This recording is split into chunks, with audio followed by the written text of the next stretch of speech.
Hey guys, it's Charles from Tech Always, and today I'm going to be showing you a build that's a little different from the rest of the builds on the channel.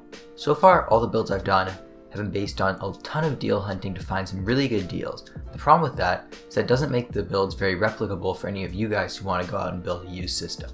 So today, I'm going to be showing you guys how to build a great $200 to $250 gaming PC that anybody could build. So let's get right into it. So because I want this build to be replicable, I decided to make it so you only need to buy two different things in order to get the system up and running: the main base system and a GPU. But let's talk about that main base system first and what you should be picking up. So I would recommend a pre-built with a second or third generation i5 and preferably 8GB of RAM, although you could probably get by with just 4GB. You should expect to pay somewhere between $80 and $130 for a system like that, depending on whether you go buy it now or you're able to find a good deal when you're bidding on a system. But finding something in this range shouldn't be too hard. In about an hour of searching, I was able to find and win a bid on a system with an i5 2400, 8GB of RAM, and a 250GB hard drive. The final bid came out to $71 with $20 shipping, so I paid $91 in total for the system, so I was definitely on the lower end and I was pretty happy with picking that up. It would have been nice to be able to get a larger hard drive for the system, but I was still happy picking it up because it had the 8GB of RAM and an i5. If you're looking where you can cut costs because you can't find a system on a good deal, which you shouldn't really have a problem with, but still if you need to, I would look at second generation i5 systems over third generation i5s. I would look for a system with a smaller hard drive just like I did, because the hard drive is really easy to upgrade and not super expensive. Finally, you could drop down to a system with 4GB of RAM. So that about covers the base system, but now let's see what we can do to turn this probably office computer into full-on gaming PC by picking up a GPU. For the GPU, I would recommend an NVIDIA GTX 1050 Ti. This performs really well in 1080p gaming with its 4GB of VRAM, and because it's on the Pascal architecture, it's super power efficient, so you don't need to use any external power connectors and it can get all of its power drawn from the PCIe slot. This means you probably won't need to upgrade your default power supply in the pre-built as long as it's at least 300 watts. You should be able to pick up your 1050 Ti for somewhere between $120 and $150 new, depending on what the sales are looking like that day. But there are really consistent sales that drop the card down to about $120 to $130, and those come up probably every couple days. So if you're willing to wait, you should definitely do that, as it can bring the total cost of the system down by up to about $30. I only paid $115 for mine, and I picked that up from Micro Center, but still, even if you're just looking on Newegg, you should still be able to find a good deal on it. If you're struggling to find a 1050 Ti for less than $150, I would definitely recommend looking at r/build-a-PC sales on Reddit, as there's pretty consistent deals there every couple days on a 1050 Ti for around the $130 to $120 price point. Now you know what you should be buying, let's look at the build montage for what I picked up.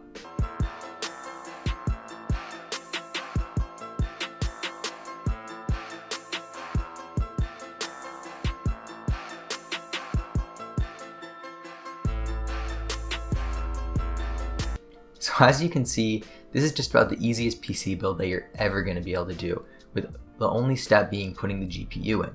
This means that even a first-time PC builder or somebody who doesn't want to learn how to build a PC should still pretty easily be able to work with this system. But now that that's all out of the way, let's take one more look at the system specs and then get into those benchmarks.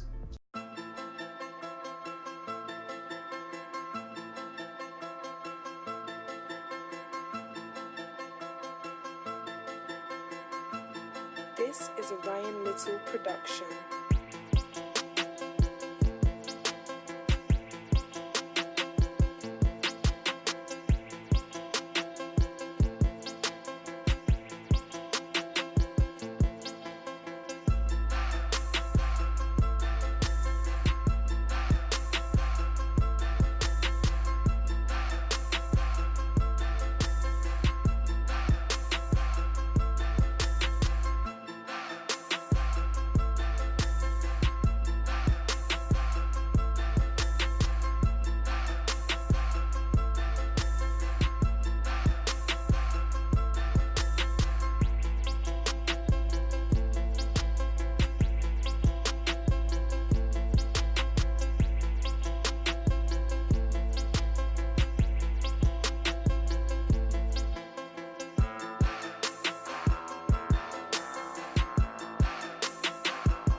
So I was really impressed with this PC, considering just about anybody can go out and buy something similar to this for under $250. The performance and value it offers is pretty great, and I wasn't really sure what to expect with the i5-2400 because a lot of people give it glowing reviews, but it only runs at 3.3 GHz and it's 5 years old at this point.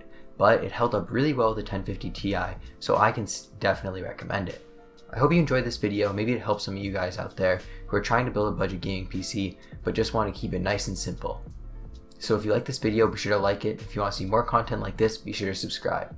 If you want to see behind the scenes look on the channel, follow me on Twitter at TechAlways with 2 S's. Thanks for watching. Bye.